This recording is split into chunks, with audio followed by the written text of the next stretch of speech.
Olá, tudo bem? Meu nome é Alexandre e hoje, no episódio de hoje, a gente vai falar um pouquinho sobre a proposição 13. O Antigo Oriente Próximo relaciona o jardim a espaço sagrado e às árvores, a Deus como fonte de vida e sabedoria. Então nós estamos trabalhando aqui com este belíssimo livro do John Walton com participação do N.T. Wright, O Mundo Perdido de Adão e Eva, o debate sobre a origem da humanidade e a leitura de Gênesis. E hoje nós chegamos diretamente no episódio 13, no capítulo 13, na proposição 13, onde o Walton vai trabalhar justamente a questão do Jardim do Éden, mas não do jardim em si, vamos dizer assim, mas sim o que ele significa, dentro do contexto bíblico principalmente, né, claro, e também a questão das árvores, né, mais especificamente a árvore do conhecimento do bem e do mal e a árvore da vida, né.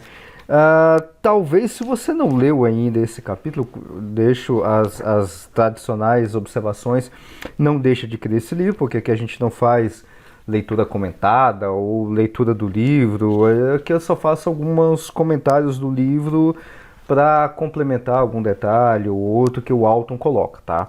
Então, se você não leu ainda, leia, porque o livro é muito bom. E talvez, se você já leu ou está com o livro em mãos e está lendo e está acompanhando aqui junto com a gente, talvez não foi exatamente o texto que você esperava, onde o Walton iria falar, iria dissecar, iria, vamos dizer assim, dar a verdade última sobre a árvore da vida. Não é isso. Por quê? O que o Walton vai fazer aqui nessa proposição 3, que a gente vai ver aqui direitinho, um pouquinho mais em detalhes, é fazer aquilo que ele está fazendo em praticamente todo o livro. Ele está pegando o texto bíblico, texto de Gênesis, ali capítulo 2 e 3 mais ou menos, tá? E está fazendo uma espécie de, poderia chamar assim de leitura comparada ou literatura comparada. O que é isso? É pegar os textos do Antigo Oriente Próximo, né? Ou seja, aqueles textos ali que estão ao redor de Israel, aquela região ali, a Mesopotâmia, Suméria, Assíria, Síria, são dois lugares, tá? Assíria e Síria, Egito e tudo mais. Então ele pega a literatura desses povos e compara com o texto bíblico, né? Como a gente já trabalhou em outros momentos, o texto bíblico ele é muito similar em questão de forma de pensar, em construção de raciocínio. Não é que o texto ele é copiado do texto bíblico, o texto bíblico é copiado de outro lugar, não. Tem nada disso, são coisas completamente diferentes, tá? Apenas você tem um negócio que o Walton fala em outros livros dele, se não me engano, naquele livro Gênesis como uma cosmologia antiga, não tem em português, só tem em inglês, é Genesis as Ancient Cosmology, se eu não me engano, esse é o título desse livro. Então, onde ele vai falar que o texto bíblico foi escrito dentro de uma tradução livre, uma tradução livre para o português, né? Não sei como é que isso seria muito bem traduzido, como se fosse um terreno comum de conhecimento, de forma de pensar entre todo o Antigo Oriente Próximo e o cara que escreveu o texto bíblico, no caso aqui Moisés ou qualquer outra pessoa que tempos depois fez a edição final. É a mesma coisa, já dei esse exemplo aqui, eu escrever um livro de, sei lá, de cosmologia hoje no século XXI. Eu posso escrever um livro completamente diferente de tudo que se escreve de cosmologia no mundo hoje. Mas se você pegar o livro de cosmologia que eu escrever e pegar qualquer outro livro de cosmologia, mesmo sendo diferente a escrita em outro idioma, as equações um pouco diferentes e tudo mais, você vai ver que os textos são muito similares. Vamos falar de cosmologia, vamos falar de evolução do universo e tudo mais. Por quê?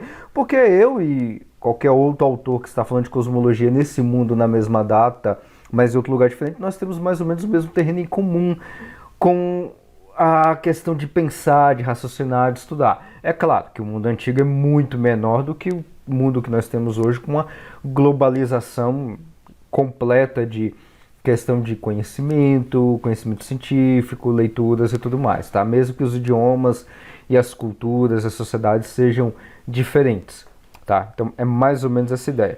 Então o Walton, vamos já adentrar aqui dentro do texto. Ele vai trabalhar justamente com essa questão de leitura comparada e ver a questão do Jardim do Éden e as árvores que estão no Jardim do Éden comparado com, ou comparando o Jardim do Éden com outras, digamos assim, com outras narrativas que são parecidas, um jardim, uma espécie de espaço sagrado, como a gente já tratou em outros momentos aqui, em outras literaturas, tá? Então eu vou ler alguns trechos aqui, porque estão muito bem resumidos, tá? Mas, de novo, não deixe de querer o livro e leia com mais detalhes aqui, porque eu estou fazendo só pequenas pinceladas, tá? Então vamos lá, já justamente aqui no início, na página 109, o autor ele vai colocar o seguinte, olha, no processo, ou seja, de entender essa questão do significado teológico e tudo mais, aí ele está explicando justamente sobre isso, no processo precisamos discutir as duas árvores centrais e a questão sobre a localização e a natureza do jardim. É isso o assunto todinho dessa proposição 13. Quais são as duas árvores? São aquelas citadas lá no texto bíblico, que é a árvore do conhecimento do bem e do mal e a árvore da vida. O que significa essas árvores? Eram árvores históricas, ou seja, existiam essas árvores ou não? É isso que ele vai começar a discutir, ou é isso que ele vai tratar aqui. E aí tem um detalhe que ele já coloca logo de cara, que por uma questão simbólica, ele vai tratar de questões simbólicas, ele está tratando aqui de literatura comparada, né? Então ele vai comparar essas duas árvores narradas no texto bíblico de forma a comparar com outras narrativas do Antigo Oriente Próximo, né? Mesmo ele fazendo esse tipo de coisa, ele não quer dizer que é isso que ele coloca, inclusive de forma explícita, que essas árvores não sejam reais ou não existiram. Não, são coisas diferentes. E aí eu vou até um pouquinho mais além do que o autor coloca. Se as árvores são ou não reais, não alteram o entendimento do texto. Por exemplo, deixa eu colocar isso de uma outra forma, tá? Como o Alton coloca, tá? Ele defende essa ideia de que Adão e Eva eram um casal real, histórico. A gente viu isso em episódios anteriores. Mesmo que Adão e Eva sejam um casal real histórico, eles não serem um casal, ou não ser um casal real histórico, não altera o que o texto quer dizer. Simplesmente não altera. Então, o texto ser histórico ou não faz nenhuma diferença para a interpretação do texto em si. Talvez eu não tenha deixado isso explícito em outros episódios, eu vou deixar aqui. Isso não tem nada a ver com o liberalismo teológico, tá? Não misture as coisas. Como aquele cara, o Rudolf Bultmann, colocava, né, em alguns livros pesados, bem pesados assim de você ler, que uma tradução em português seria uma desmitologização do Novo Testamento, de Jesus e tudo mais. Então eles, tanto Bultmann quanto outros teólogos, principalmente da escola da teologia liberal, eles tentam fazer essa desmitologização. É uma palavra complicada, né? Em inglês é mais fácil, mas em português ficaria uma desmitologização ou demitologização. Tirar o mito, vamos dizer assim, ou desnudar o mito, né? Porque eles comparam, né? Que tem uma questão mítica por trás do Novo Testamento, narrativa de Jesus e tudo mais. Aquilo é tudo mito no sentido igual nós estudamos mito, ou seja, uma forma real, né? De uma forma real, não seria uma palavra correta, mas da forma correta, o termo mito de uma forma correta, que é uma narrativa mítica, tá? Que pode ser ou não histórica, mas eles meio que defendem que não há muita historicidade, talvez nenhuma historicidade na questão de Jesus no Novo Testamento. Essa é a ideia do Bultmann e de outros teólogos liberais. Não é isso que eu estou fazendo aqui, tá? Eu não estou fazendo uma desmitologização, eita, nome difícil, do Antigo Testamento, do texto de Gênesis. Não estou fazendo nada disso, não estou tirando isso. Na realidade eu estou fazendo até o contrário. Eu defendo a mitologização do Novo Testamento, do Antigo Testamento, desse texto de Gênesis, né? Eu estou dizendo que o texto é uma narrativa mitopoética, então eu não estou tirando a questão do mito, assim, eu estou colocando mais representatividade nessa questão da narrativa mítica que tem aqui no texto do livro. Essa posição, você pode defender ela ou não, tá? Então, a questão do mito, só para dar uma pincelada nessa questão das árvores que o autor começa a colocar aqui, o mito, a gente já trabalhou isso em outros momentos aqui, e eu trabalho isso também no podcast. Se você estiver ouvindo só pelo YouTube, tem um podcast também por onde sai esse episódio, e lá eu trato de diversas outras... Estou fazendo até séries, tem outras séries que tem lá, então você pode ouvir separado, tudo junto, fique à vontade. E lá teve alguns episódios que eu trabalhei justamente essa questão de mito, né? Então, resumindo a história, mito é uma narrativa para dar sentido a alguma parte da realidade, ou a realidade como um todo. Se o mito ele é histórico ou não, se ele é apoiado em uma narrativa histórica ou não, não faz diferença. Pode ser, pode não ser, não faz a menor diferença, tá? Não faz diferença. Essa é a ideia que eu estou colocando aqui. O autor ele defende que é histórico. Eu ainda não tenho uma posição muito bem fechada, eu tendo a acreditar que seja histórico por razões diferentes do Walton, mas eu não vejo necessidade de ser histórico. Não faz a menor diferença. Eu e o Walton chegamos na mesma conclusão, sendo histórico ou não histórico, com ou sem necessidade de ser histórico, eu acho que não tem necessidade, chegamos na mesma conclusão, então não faz a menor diferença. A questão das árvores é o mesmo raciocínio, tá? Tudo isso que eu falei é o mesmo raciocínio. Então tem ou não tem árvore, não faz diferença para a narrativa. Não, a narrativa mito-poética é baseada numa história ou numa historicidade de árvores. Beleza. Não é baseada numa história de árvores reais. Beleza também, não faz a menor diferença, tá?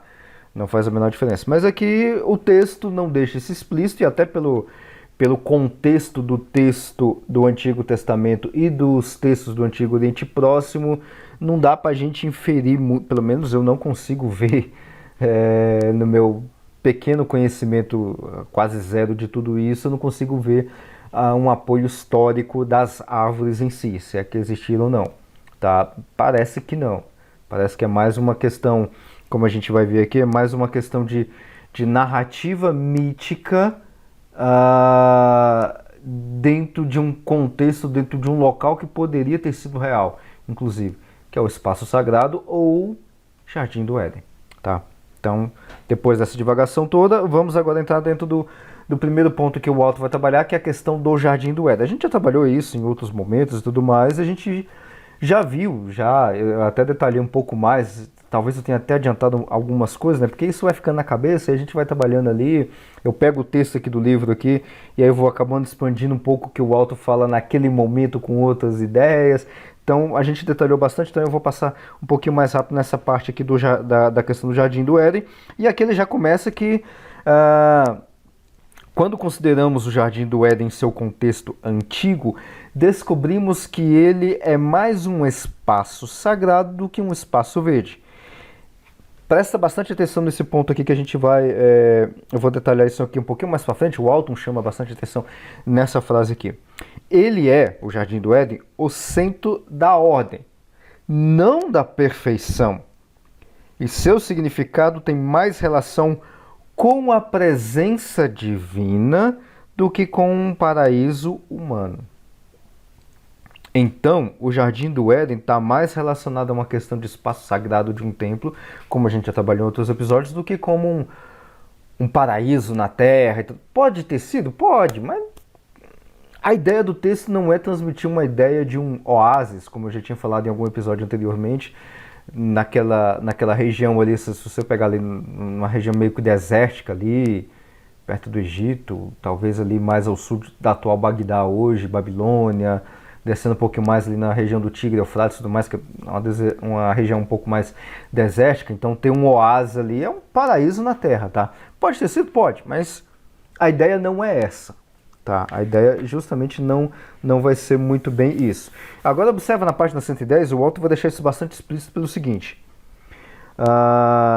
Aí ele vai mencionar a questão de Ezequiel capítulo 47 e outros textos também, que eu não vou ler aqui, livro de Salmos, em vários livros proféticos também, e ele vai dizer o seguinte: eles não eram, a alusão desses jardins ou de outros jardins nesses outros textos, eles não eram jardins vegetais ou campo de plantações. Eles eram parques com belo paisagismo. Eles forneciam frutos que eram oferecidos ao Deus. Reis também construíam jardins adjacentes a seus palácios, onde recebiam e impressionavam seus visitantes. E aqui ele está fazendo essa alusão dos textos dos livros de Salmo, de Ezequiel e tudo mais, com outros textos do Antigo Oriente Próximo, tá? E aqui o Deus, aqui, no caso, é Deus minúsculo, tá? Assim, podemos entender que o texto de Gênesis é a descrição de um jardim, um parque ajardinado, com árvores exóticas e vida selvagens. E vida selvagem. Esses eram adornos comuns dos templos e palácios no mundo antigo. Que é um exemplo bem simples de entender isso aqui. Pensa lá naqueles jardins suspensos da Babilônia, né? Os jardins lá de Nabucodonosor. O texto lá de Daniel até acaba mencionando um pouquinho disso. O jardim suspenso da Babilônia é uma das 7 maravilhas do mundo antigo, né? Você tinha gigantescos jardins que eram suspensos mesmo, feito ali no palácio, né? Então você tinha um jardim que não era em terra no chão para baixo, e sim em cima de construções. É um negócio bastante, para a época, bastante inovador. E veja que a gente está falando aí de Império Babilônico, Babilônia e tudo mais. Vamos arredondar as contas aí. Século VI, VII a.C., né? Você pega ali que a destruição de Jerusalém foi no ano 600, 596, 586 a.C., mais ou menos. Estamos arredondando as contas aí.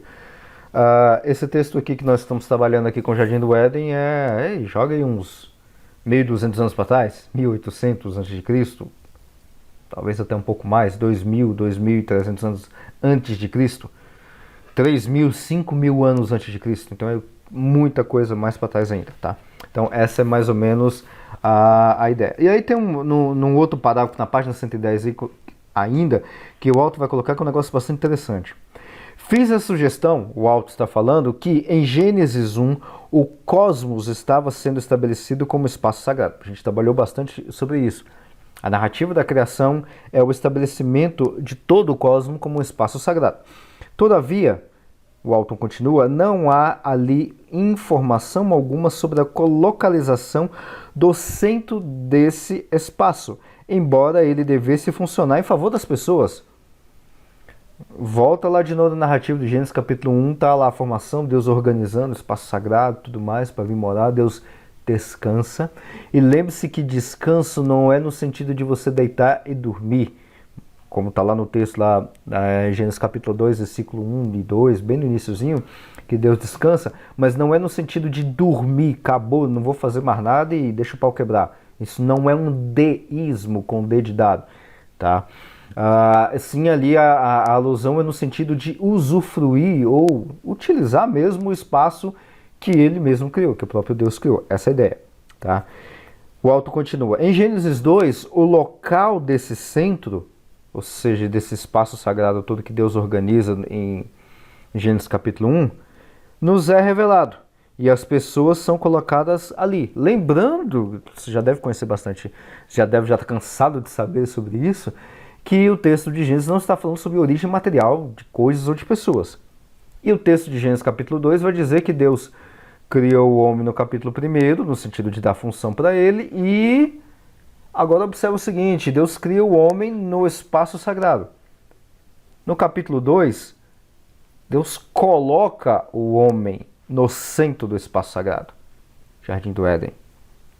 Em Gênesis 2, o local nos é revelado e as pessoas são colocadas ali. Ali aonde? No Éden. Se o Éden é o centro do espaço sagrado, lembre-se que Éden não é o jardim, Éden é uma região e você tem um jardim no Éden. Deixe isso em mente. Então, ele, no caso o Éden, carrega alguma semelhança com o Santo dos Santos no tabernáculo ou no templo. Não sei se você conseguiu pegar a ideia toda, tá? Mas fazendo essa alusão aqui do templo ou do tabernáculo, é o seguinte. A analogia é que todo o cosmos seria o espaço sagrado. Coloca aí a área do templo inteiro. Templo inteiro. Aí Deus coloca o sacerdote. Ou sacerdotes, Adão e Eva. E os sacerdotes, eles andam onde? Eles andam no templo todo. no átrio, no lugar santo, e uma vez por ano ele entrava no Santo dos Santos, né? Ele não tinha um contato direto no Santo dos Santos por causa da questão do pecado. Isso já é na época do templo ou do tabernáculo, tá? Depois, o que que acontece? A posição central, aonde estava a divindade, onde estava Deus, era onde? Era justamente onde estava a Arca da Aliança, que era a presença, entre aspas, física de Deus ali no meio do povo. Jardim do Éden seria o espaço, o Santo dos Santos, aonde estaria a presença real de Deus, real física, entre aspas, que é a Arca da Aliança, dentro do Santo dos Santos, a presença de Deus no espaço sagrado, no Santo dos Santos, Jardim do Éden. Não sei se deu para ficar claro com relação a isso, tá? Analogia, obviamente isso aqui é uma analogia, tá? Não por isso que eu até tinha comentado, eu não lembro agora em qual episódio anterior, acho que foi o anterior, que no caso do jardim e tudo mais, você tem um espaço um pouco maior do que você tem com o tabernáculo, justamente pela questão de escala, né? Deus habitando no meio do povo através do templo, ou através da Arca da Aliança, você tinha uma escala muito melhor, escala de tamanho, tá? Tô falando no caso de escala de tamanho. No caso do Jardim do Éden, a escala de tamanho é um pouquinho maior, porque você não tem, e aí foi essa discussão até, eu abri um pouquinho mais sobre isso, você não tem um espaço físico representativo pequeno, como é o caso do templo, das igrejas e tudo mais. E sim, você tem uma conexão um pouquinho maior com a questão do jardim ou do próprio espaço sagrado e o centro dele, que é o caso do Jardim do Éden, tá? Na página 110 ainda, o Alto vai colocar um outro pedacinho que eu quero... Assim, eu tô fazendo leituras, eu não gosto muito de fazer leituras, mas assim, o negócio é tão perfeito aqui que se eu for mexer mais do que isso aqui vai bagunçar, tá? Na página 110 ainda, o Alto vai dizer o seguinte: parece que o templo não era apenas a residência de Yahweh, mas um jardim divino na terra. Essa visão sobre o Éden, de ser a própria presença de Deus na terra, é encontrada nas interpretações mais antigas externas à Bíblia, num livro que ele vai citar aqui, que é o livro de Jubileus, que ele está mais ou menos ali no segundo século antes de Cristo. Particularmente não conheço esse livro, tá? Mas ele cita esse livro, embora de forma sutil. Na interpretação desse livro de Jubileus, que não é texto bíblico, tá? Não tem nada a ver com o texto bíblico, Adão e Eva tiveram relações logo após Eva ter sido trazida a Adão. E neste momento eles estavam fora do jardim. Então, eles tiveram que se purificar para entrar no jardim, implicando, portanto, ser um espaço sagrado. Só uma observação, porque isso é bem posterior à lei de Moisés e tudo mais. Estou falando do segundo século antes de Cristo. Tá? Então já passou tudo. Então, uma interpretação do texto de Gênesis com relação a Adão e Eva, nesse livro de Jubileus, dá essa ideia de que o Jardim do Éden seria um análogo ao templo ou a um espaço sagrado. Veja, isso é antes da igreja, isso é antes de Cristo. Então, e esse livro de Jubileus e tudo mais, está justamente fazendo uma interpretação de um texto do Antigo Testamento, texto bíblico. Mais claro do que isso, só outro isso. E aí continua, o Alto ele continua justamente falando agora sobre a questão dos intérpretes cristãos, ou seja, justamente depois do primeiro e segundo século. Entre intérpretes cristãos antigos, Efrem, lá no quarto século, tá? Depois de Cristo, ofereceu um amplo trabalho sobre como o Jardim do Éden era semelhante ao tabernáculo. Então, assim, o Jardim do Éden é semelhante ao tabernáculo em tudo isso que a gente já conversou, em outros momentos que a gente já conversou. Interpretação: segundo século antes de Cristo, quarto século antes de Cristo e diversas outras. E aí, ao longo da história da igreja, a gente tem diversas interpretações não literais, ou seja, não históricas ou historicistas, do texto de Jardim do Éden, Adão e Eva. Bom, seus camaradas antigos já interpretavam que não era literal, porque eu no século XXI, com todo conhecimento científico, que não existe ciência dentro do texto bíblico, vou interpretar a coisa de forma literal? Não dá. Não tem como. Aí é forçar a ciência, aí tem até uns memezinhos que aparecem na internet, né? Aí o camarada desafia a ciência, a física, a engenharia, a matemática, o texto bíblico, Deus, Jesus Cristo, o homem, o universo e o cosmos todinho para colocar a sua visão lá. Então encara. Eu não vou encarar, porque eu não tenho embasamento para fazer esse tipo de coisa, tá? Não tenho embasamento. Continuando, então, aí o Walton ele vai fazer um negócio, eu vou passar muito rapidamente sobre isso aqui, porque aqui está muito detalhado, então é melhor você pegar isso aqui e ler essa parte detalhada aqui, que não é o que eu pretendo fazer. Novamente, pego o livro, esse livro, Mundo Perdido de Adão e Eva, o debate sobre a origem da humanidade, a leitura de Gênesis do John Walton, e lê. Está em português, está uma maravilha, está muito bem escrito, o Walton escreve muito bem, a tradução está muito boa, então não deixe de ler o livro, tá certo?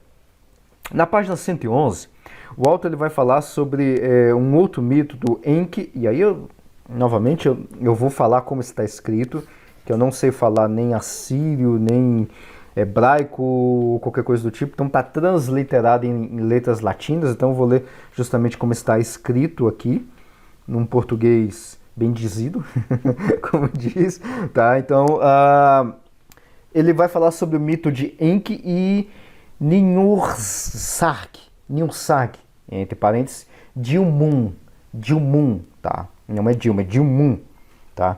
E nesse mito, ele vai contar sobre essa terra de Dilmun e alguns outros detalhes, vai falar que essa região vai aparecer justamente naquele épico de Gilgamesh, tá?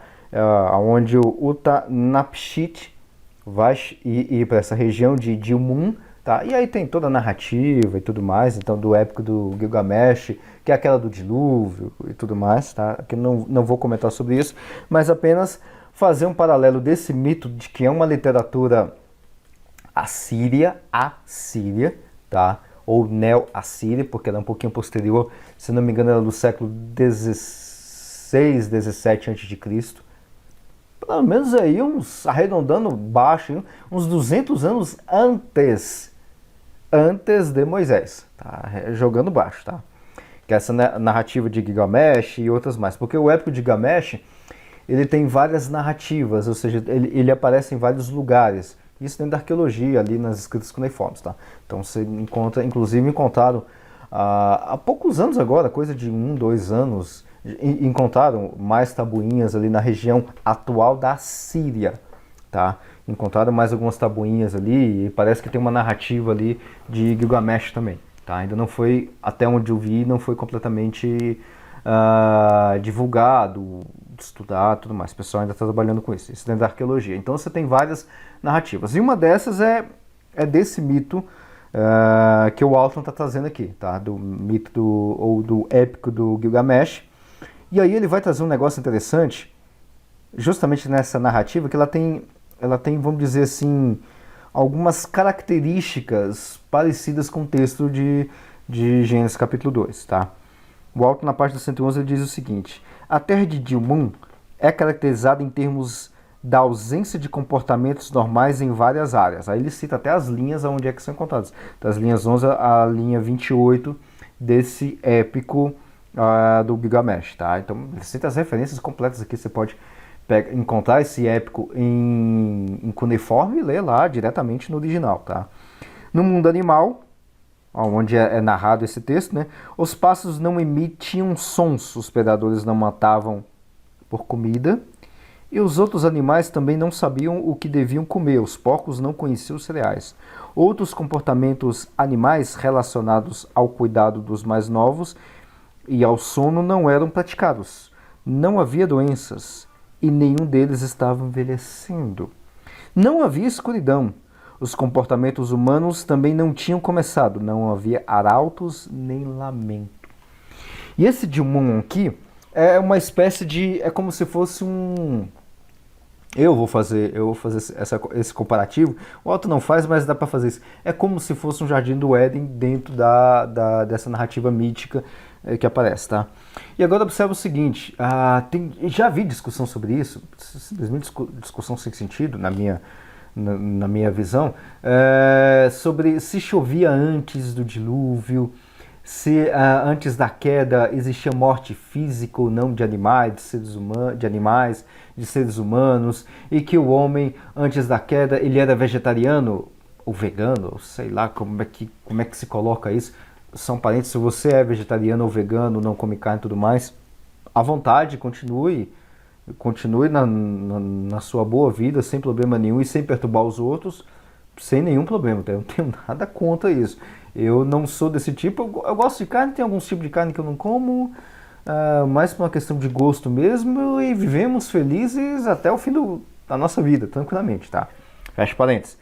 Então tem algumas discussões desse tipo, se o ser humano é vegetariano ou vegano, antes da queda, depois da queda, depois aí tem um dilúvio e tal.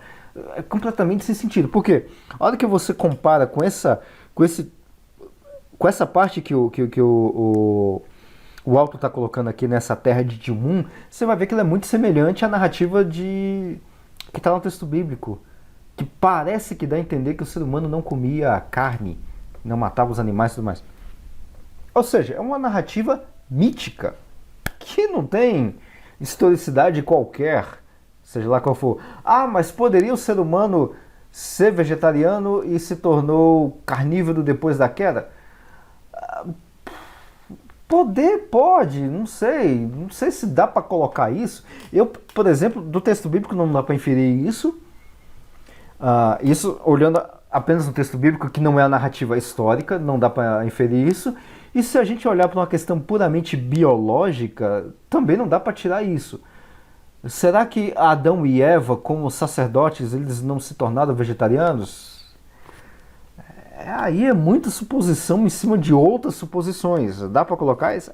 Dá. Eu só não vejo embasamento, mas dá. Meio que forçando a barra ali.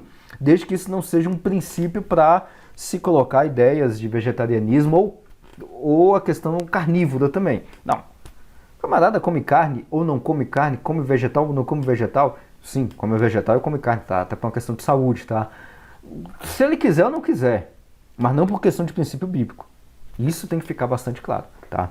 Mais do que isso, aí a gente pode discutir e eu não consigo ver muito embasamento com relação a isso, tá? E aí, um pouquinho mais, aí ele vai falar também, na página 112, da Ninti, a Senhora das Costelas, a Senhora do Mês. E aí, dentro dessa narrativa ainda do Gilgamesh, dessa terra de Dilmun e outras questões mais que ele vai falar aqui, que parece aqui que dá uma certa ideia, uma certa comparação com Eva e a questão de Eva ser tomada da costela. Pois é, aparece em outros textos também. Tá. E por último, que eu queria mencionar sobre essa versão, que aqui ele coloca a versão neo-assíria do épico do Gilgamesh, que é esse que a gente está comentando, ele se aproxima, ele tem muita semelhança, vamos dizer assim, com a questão do espaço sagrado, essa região do Dilmun, porque ele está num jardim de pedras preciosas. Justamente com a questão de enaltecer o local sagrado a ponto vamos dizer assim, fazer um comparativo com o texto bíblico de que o Jardim do Éden seria um espaço sagrado. É como se fosse uma espécie de analogia, tá? É claro que aqui, aí ele vai falar sobre a questão se existia realmente isso ou não, esse Jardim do Gilgamesh, então tem uma discussão também, assim como o Jardim do Éden também tem uma discussão arqueológica, não existe nenhuma evidência de Jardim do Éden ou de qualquer outro tipo de jardim no Antigo Oriente Próximo. Tem alguns jardins ali, mas ou tiveram alguns jardins, mas são difíceis de serem colocados. Não, isso aqui é de tal texto e tudo mais. Isso é complicado de colocar, e mal a gente consegue datar isso, se é que realmente é um negócio tão antigo. Tá? Então a gente não tem dentro da arqueologia nada com relação ao Jardim do Éden ou coisas do tipo. Bom, já indo para os finalmente, então, a última parte que eu queria mencionar aqui é justamente a questão da árvore ou das árvores e os frutos que aparecem no Jardim do Éden. E é claro, a tradicional que o autor não vai comentar muito aqui, que é a árvore da vida e a árvore do conhecimento do bem e do mal. Aí ele vai falar sobre a questão de um outro conto ou uma outra narrativa mítica chamado Adapa. Não vou nem passar por ela aqui, mas tem descrito aqui, o autor coloca um pouco mais. E também em um outro texto, num outro texto neo-assírio, justamente que foi descoberto também lá na biblioteca, ou que é classificado, vamos dizer assim, como biblioteca de eita, nome difícil, Assurbanipal, que é também do período neo-assírio. Tem um texto lá dessa época, que é a árvore cósmica em Eridu, tá? Que vai falar que é vamos dizer assim, é um negócio bem semelhante ao Jardim do Éden, tá? E aí tem uma árvore, que tem lá uma árvore cósmica, alguma coisa do tipo, que lembra muito a árvore da vida.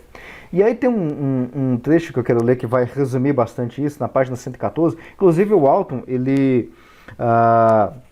nisso da página 114, ele traz um pedaço do poema, está em português, tá? Então você pode ler, ele traz até o número das linhas e tudo que você pode ler, que está nesse texto original. Por ser neo-assírio, eu acredito que esteja escrito em cuneiforme, tá? Eu tenho quase certeza que esteja escrito em cuneiforme. Mas aqui está em português, então você pode ler em português tranquilamente. E aí tem um comentário que ele faz justamente na página 114, que ele vai dizer o seguinte: a árvore Giskin, que é uma transliteração dessa árvore que aparece, que é a árvore cósmica em Eridu, tá? A árvore Giskin aqui não é uma árvore cujo fruto tenha qualidades especiais, mas uma árvore cósmica, uma característica importante na cosmologia das culturas antigas. Por que uma árvore cósmica, né? Tem um detalhe bastante interessante isso. E vai comparando essa árvore, com o que eu vou ler aqui, com a árvore da vida, que tem no Antigo Testamento, ali no texto de Gênesis, e com a árvore da vida que vai aparecer lá em Apocalipse. Tá? Relembra aí, puxa das suas leituras bíblicas aí.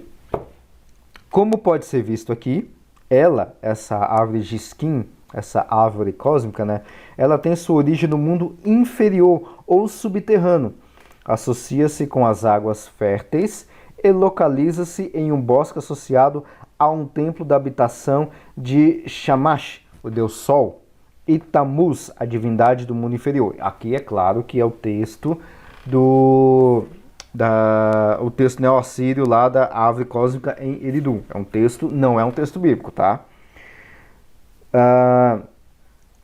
Ela conecta o céu, a terra e o mundo inferior. Uma descrição dessa árvore que tem lá no texto neo-assírio pode ser encontrada também no texto bíblico, tá? Em Ezequiel 31, onde ela é comparada às árvores do Éden. Aí tem Ezequiel 31, 18, Daniel 4. Podemos, portanto, observar que o tema da árvore cósmica tem algumas sobreposições com as árvores de Gênesis 2 e 3. E a questão também da árvore da vida, tá? Então tem um comparativo bastante interessante. E aí o Walton vai detalhar um pouco mais sobre essa questão da árvore da vida e alguns outros pontos a mais que é muito interessante, tá? E aí no finalzinho, já caminhando aqui para o final, na página 115 ele vai trazer uma citação bastante interessante, que é o seguinte: a árvore neo-assíria, essa Giskin, e outras versões dela também, suas versões antecedentes e subsequentes, parece ter figurado no imaginário da ordem do mundo como mantida por alguma divindade. Tal simbolismo parece derivativo da árvore como um símbolo de bem-estar cósmico e de boa vida em geral. O que mesmo trazia a árvore da vida lá de Gênesis? Então dá uma observada nesse detalhe. Tá? Aí agora, eu vou só estender um pouquinho, uns minutinhos a mais, porque tem um outro pedaço de leitura aqui muito interessante, que está no finalzinho da página 115 e 16. Gênesis 2 a 3, que o Walton está colocando, assim como descobrimos nas discussões prévias do conto de Adapa, que eu nem cheguei a mencionar, comparadas com um outro conto aqui, o CT 1656, que é esse de Eridu, tá? Demonstra que os motivos e os termos utilizados em Gênesis 2 e 3 dificilmente são arbitrários. Ou seja, não está jogado ali do além, não. Tem um motivo literário para isso. Além da questão de ser inspirado por Deus. Em lugar disso, a história inclui conceitos familiares às pessoas do mundo antigo. À luz dessa observação, precisamos ter em mente que Gênesis 2 e 3, capítulo 2, capítulo 3, é a forma que o relato assume nas tradições israelitas. O narrador está falando para Israel e é impelido pelo Espírito, com letra maiúscula, a utilizar as imagens que teriam comunicado claramente aquele mundo, lidando com assuntos que seriam correntes naquela sociedade, na sociedade israelita. Nós não temos um relato que seja retratado como direcionado a Adão e Eva. Temos um relato sobre Adão e Eva direcionado aos israelitas. Se ele fosse dado a Adão e Eva, ele não poderia falar significativamente sobre contexto do Antigo Oriente Próximo, uma vez que Adão e Eva não tinham esse contexto. Nessa narrativa israelita, entretanto, é claro que o ambiente cognitivo mais amplo do qual Israel faz parte seja refletido na formação do relato. O jardim sagrado, árvores especiais, o envolvimento da serpente, que é o que a gente vai ver no próximo episódio, interesses sobre sabedoria e imortalidade. O homem vindo do pó é mortal. A árvore da vida traz a imortalidade. Mesmo que o relato israelita seja caracterizado por profundas diferenças e tenha pontos únicos, mas o background, o terreno em comum é terreno em comum para todo mundo, tá? Então, já finalizando aqui, já indo para os finalmente, consequentemente erramos ao pensar, e aí um outro trecho que o Alton coloca na página 116, consequentemente erramos ao pensar que isso se refere apenas às árvores mágicas em um jardim paradisíaco. A árvore da vida não é que você vai comer e biologicamente nunca mais vai morrer. Não é mágica. Refere-se antes à presença de Deus na Terra e aquilo que o relacionamento com Ele disponibiliza. Tá? E aí ele traz a questão do exemplo de Sansão, que quem dava força para Sansão não era o cabelo, era Deus. Dá uma lida lá no texto de Juízes, que você vai ver esse detalhe lá.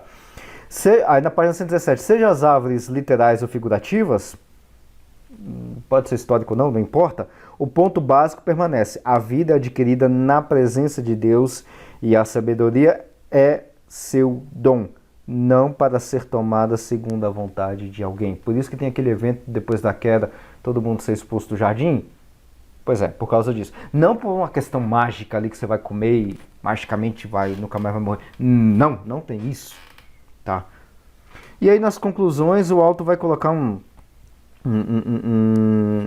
vai tratar de uma discussão se o Jardim do Éden ele é central ou ele é periférico na questão do cosmos, né? E aí ele vai tratar disso, vai dar uma resumida nas outras literaturas, e aí por fim, lá na página 118 ele vai resumir bastante isso, que é o seguinte: a presença de Deus lá no jardim, a fonte dos rios conhecidos como tal, a gente conhece o Eufrates e o Tigre, os outros dois, o Gídeon e o outro que eu nunca lembro o nome, mas ele cita aqui, agora eu não lembro de cabeça. O Gídeon e o outro que é citado lá no texto de Gênesis capítulo 2, nunca foram encontrados, tá? Mas a fonte dos rios conhecidos como tal, e a possibilidade de que a árvore da sabedoria, ou a árvore da vida, seja comparada com a árvore cósmica, igual aquela árvore lá de Eridu, todos argumentam por sua centralidade. Mas centralidade de quem? Do jardim? Não, de Deus. Se Deus é o centro, os humanos são expelidos para eliminar periferia, ao invés de os homens estarem no centro e o reino divino no meio na periferia. Em outras palavras, já resumindo aqui, tem um outro pontozinho que nem preciso ler, mas já é praticamente o último parágrafo. A ideia é a seguinte: o Jardim do Éden é o espaço sagrado, é o centro do espaço sagrado onde Deus habita. Não é que o jardim ele é o centro de tudo e as coisas são periféricas. Quem é o centro é a própria presença de Deus. Simbolizada pelo jardim? Simbolizada pelo jardim, mas não é que o jardim é o centro. Então qualquer outra coisa fora de Deus é periférico. Isso é narrativa do Antigo Oriente Próximo e narrativa bíblica. E que está assim, certinha com todo o texto bíblico. Tá? Quem é o centro é Cristo, é Deus. E não qualquer outra coisa que você coloque no lugar. Tá certo? Bom, então ficamos por aqui. No próximo episódio a gente vai trabalhar aí a proposição 14. Vamos falar aí sobre a questão da serpente. Serpente é do diabo. O diabo já estava no jardim, como é que é isso? Então, a gente vai trabalhar isso no próximo episódio. Até a próxima. E se você gostou desse episódio e dessa temática, eu te convido a deixar aí nos comentários o que você quiser colocar como perguntas, sugestões de outros temas ou de outros livros para que eu possa trabalhar aqui, e outras séries também, por que não, tá? Deixa o seu like se você estiver ouvindo pelo YouTube, se estiver assistindo pelo YouTube, se inscreva no canal, ative o sininho também para você receber todas as notificações, e se você estiver ouvindo pelo seu agregador preferido de podcast, compartilhe com sua família, com seus amigos, convide-os a participar também desses comentários que se tem aqui e também a deixar a discussão, outros comentários e até sugestões. Até a próxima!